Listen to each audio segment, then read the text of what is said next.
Hello and welcome to another video in our Testing Tuesday series. This week we're talking all about test metrics and tips for starting with test metrics and reporting. So last time in one of our DevOps videos we talked a lot about metrics and how they can be important. So we're going to talk about tips this time, and we're going to focus on three different areas. That's tools, people and focus.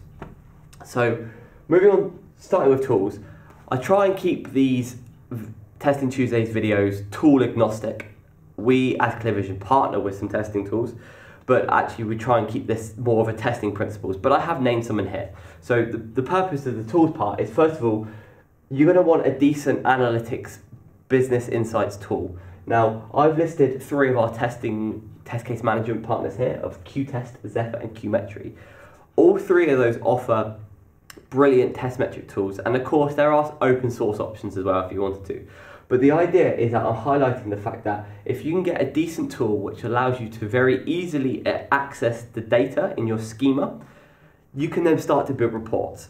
And the point of that is it will eventually be faster than I've got the second option here, but not at first. So to begin with, using these tools and building out the reports that are going to be useful to you takes a lot of time, it's a lot of effort.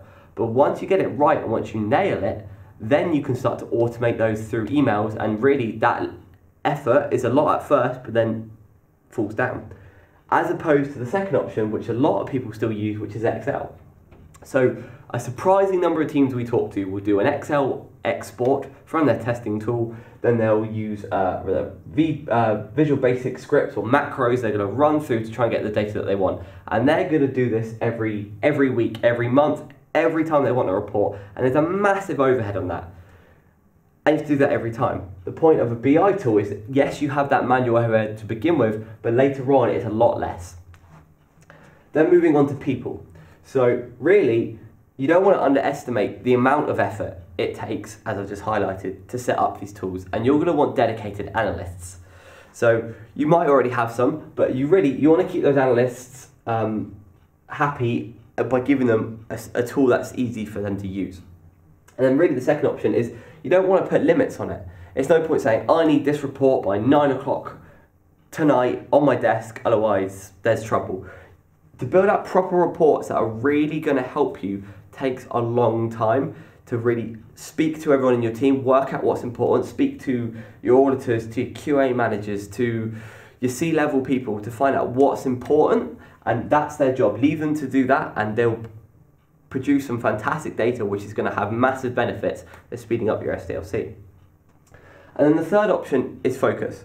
So much like we've talked about in Agile and in DevOps, think small. Start small first. Build out, find a metric that's important to you and have only a small set of data associated to that. Then as that project grows or the testing grows according to that, you can then scale that and start to build out your reporting further. What you don't want to do is start reporting 1,000 different metrics at once, because you're just going to confuse lots of people. You're not going to get valuable data out of it. You want to start small and then grow it. And the other thing is sprint reviews. So all Agile teams are going to be working in sprints, and you're going to have a sprint retrospective at the end of your sprint.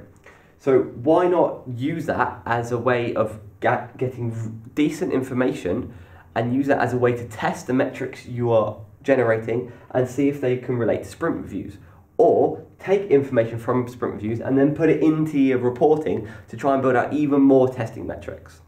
The idea is testing metrics will play a massive part in speeding up your testing, your software and your whole software development lifecycle. So thank you for watching this video on tips for testing metrics and reporting, and we'll see you next time.